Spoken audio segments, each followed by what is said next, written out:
No kidding. Try finding William in Goose Flock, said Borden. He saw William stare. You know, long neck, big nose, the way you waddle when you... Never mind.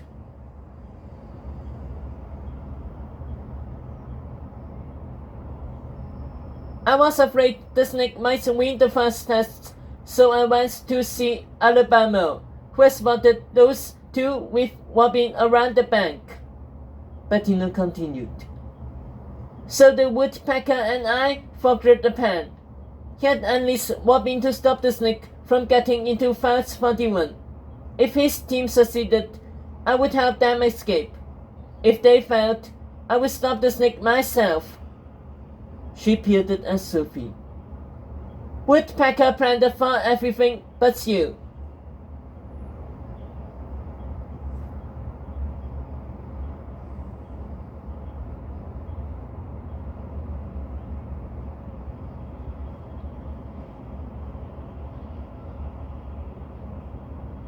Sophie's head promoted with questions.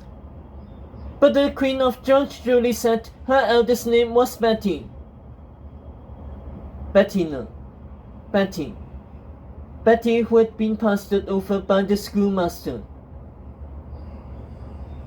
Doesn't need the school or the historian, the Queen had said.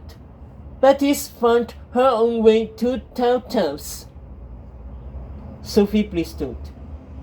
So the courier knew Ryan and the snake were in cahoots all along.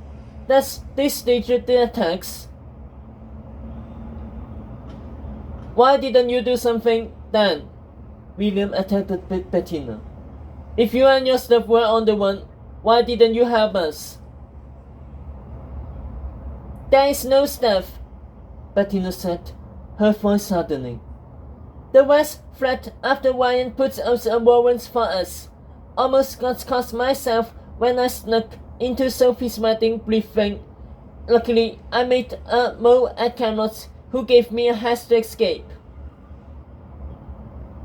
So your mother must be on your side too, Sophie followed. She can give us her nice of 11. My mother is on her own side, Bettina covered.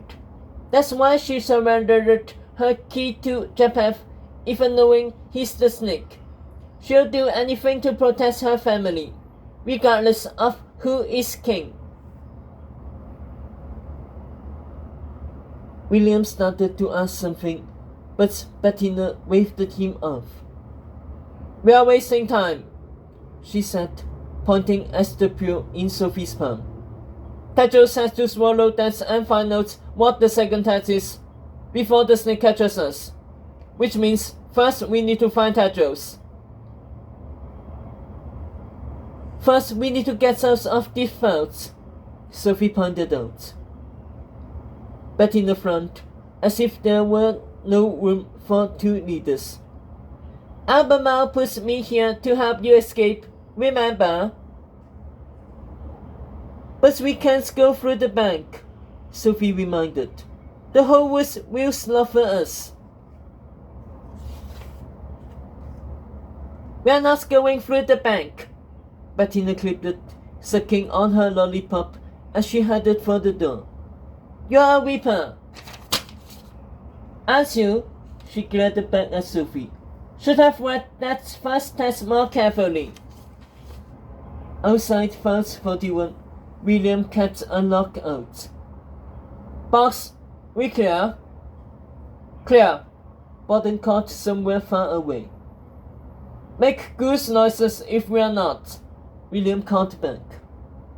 Inside the vault, Bettina and Sophie stood in front of the old birch tree, which looked dull and ordinary, no longer showing any signs of life.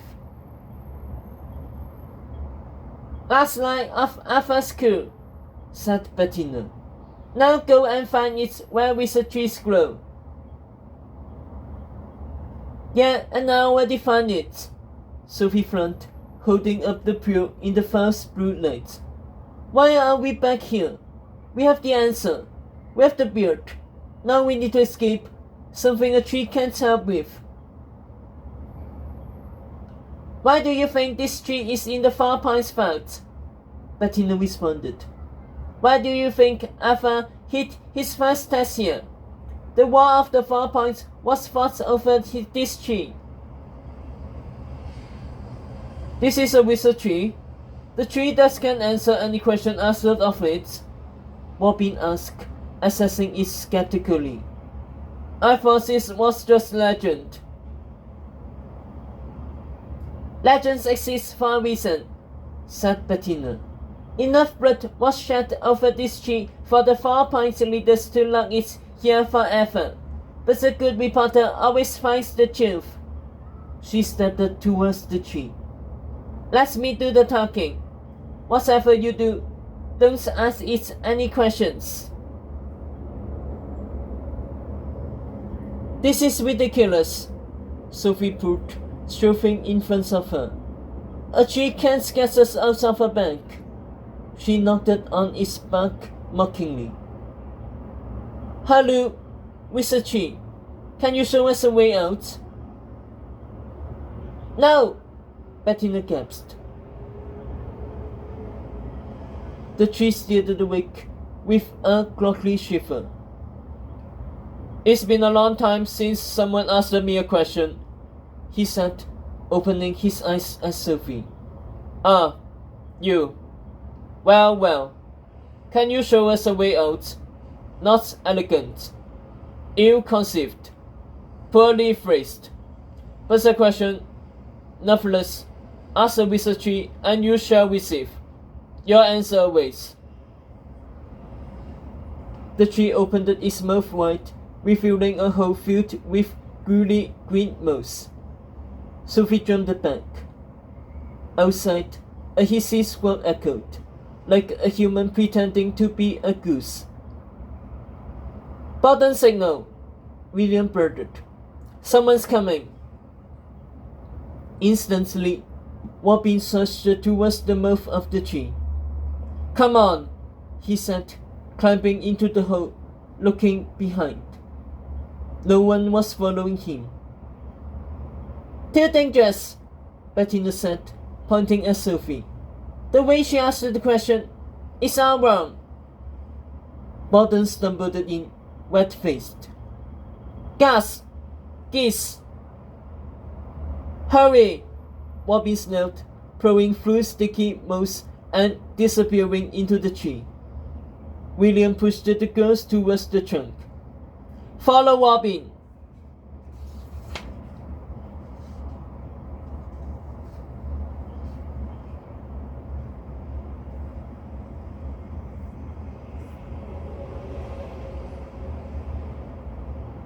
Before Sophie could bark, Borden stuffed her into the tree like a witch into an oven. Sophie's face slimed with moss as she jumped through the hot, muggy hole and landed in a cramped passage, forcing her onto hands and heels. She might as well have been blindfolded. She couldn't see a damn thing. The contours of wood hard under her palms. The air was heavy with a rotten fruit smell, as if she was trapped in the belly of a troll.